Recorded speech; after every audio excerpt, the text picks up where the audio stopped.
Hello, the objective of this video is to learn how to solve equations that involve rational numbers. Again, rational numbers are any number that can be expressed as a over b, where b is not equal to 0, and a and b are integers. And we have to remember that to solve an equation, you're looking to isolate the variable. Looking to get the variable all alone. Isolate, get it alone. Which means you're going to end up with x equals some number, where x is the variable and some number is going to be a number. Opposite operations. Remember, we need to use opposite operations to solve. If you've got adding going on, you subtract to solve. If there's multiplying, you would divide. If there's dividing, you multiply. If subtracting, you would add. Opposite operations to solve equations. Using those to isolate the variable. All right, for example, here we have x plus 7.5 equals 8.2. This is addition happening between the variable and this number. They are being added. So to solve, I do the opposite of adding, which is subtract 7.5. Whatever you do to one side, in order to keep the equation balanced, you have to do the same thing to the other side. These will cancel, becoming 0, so you end up getting x is equal to 8.2 minus 7.5 is going to give me 0.7. And that would be my answer on that one. Over here, we've got addition going on again, but again, now we've got fractions. And fractions are possible. You still have to do the same process. What's happening to this y? It's getting 2/3 added to it. I could write that as y plus 2/3 equals 4/5. In which case you'll see it's the same thing here. I have to subtract to get the 2/3 to the other side. So I subtract 2/3 from both sides. So subtract 2/3 from both sides. This side they cancel. You end up with 4/5.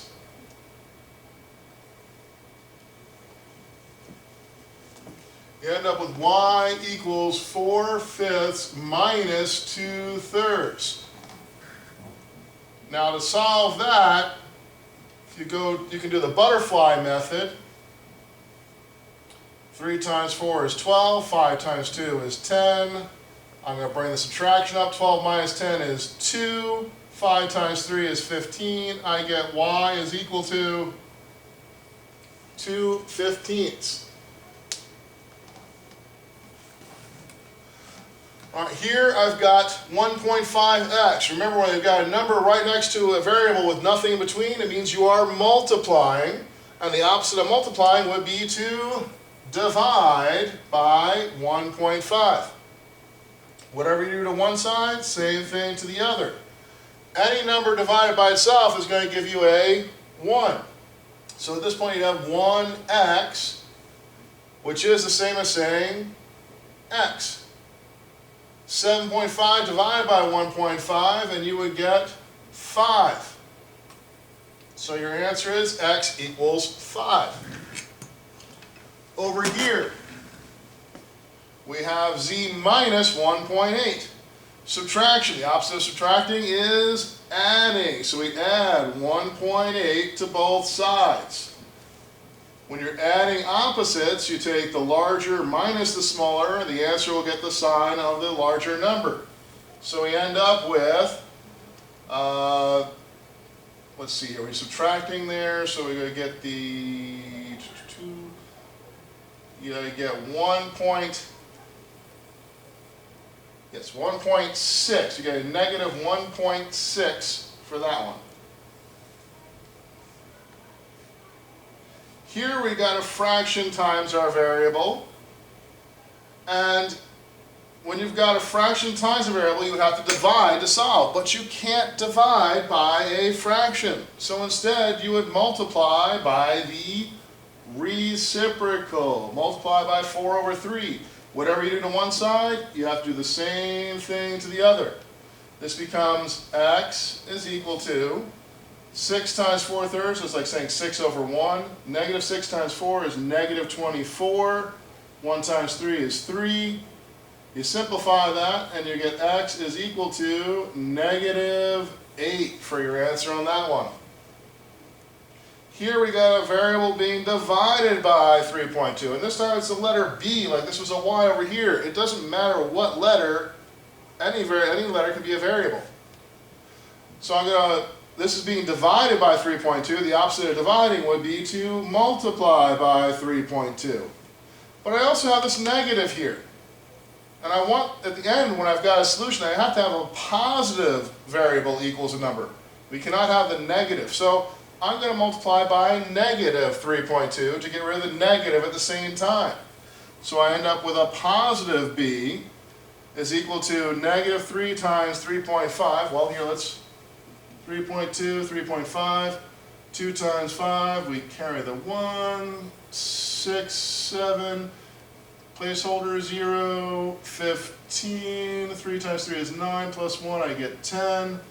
Add those together, I get, carry the 1, 11, right, 2 decimals together, 11.2.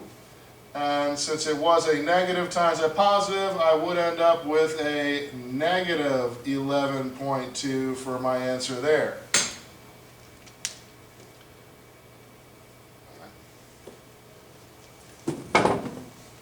Here we got a -2/3 plus x. Now you may think that we are going to have to subtract. And yes, we are going to subtract, but we're subtracting the negative. So you got to be careful here. And the best way to really see this is to rewrite this. This is addition, which is commutative, so I could rewrite this as x plus a -2/3 is equal to 1/9.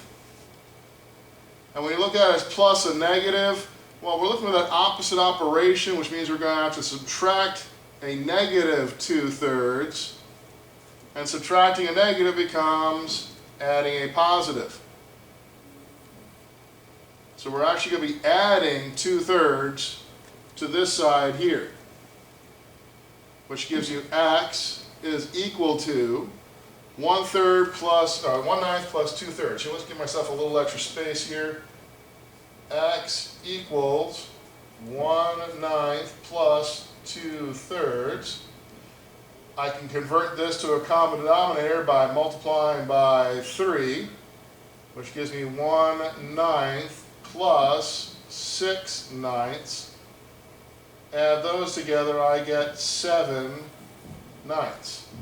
And that's my final answer on that one. Over here, it looks like we need to add 5x, so you're seeing subtraction. But if you rewrite this as x plus 5, which you can because this is the same as adding a -x, and addition is commutative. When you change the order to look like this, you'll notice that you are actually adding 5 to a -x, which means that you actually have to subtract 5 from both sides. So you subtract 5 from both sides, you get -x is equal to 4.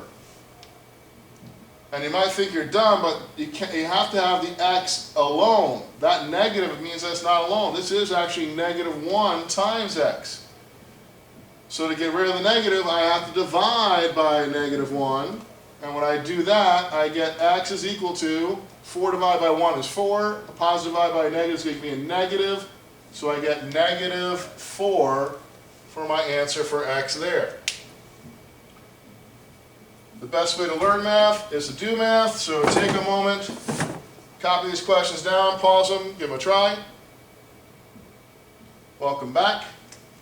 This one I would divide by -1.2 on both sides, which gives me x is equal to a positive 3.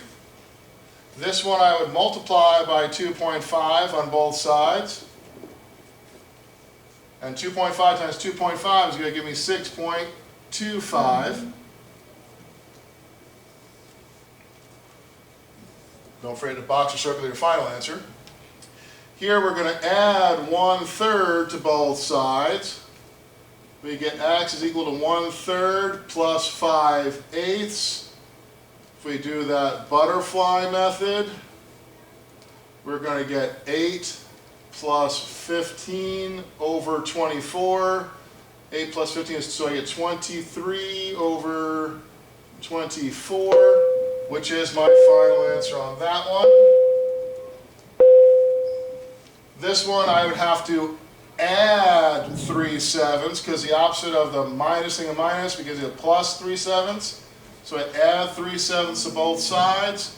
I'm going to end up with x is equal to negative 2/7. Sorry I rushed through that last one, but as you can hear, the bell rang. Have a good day.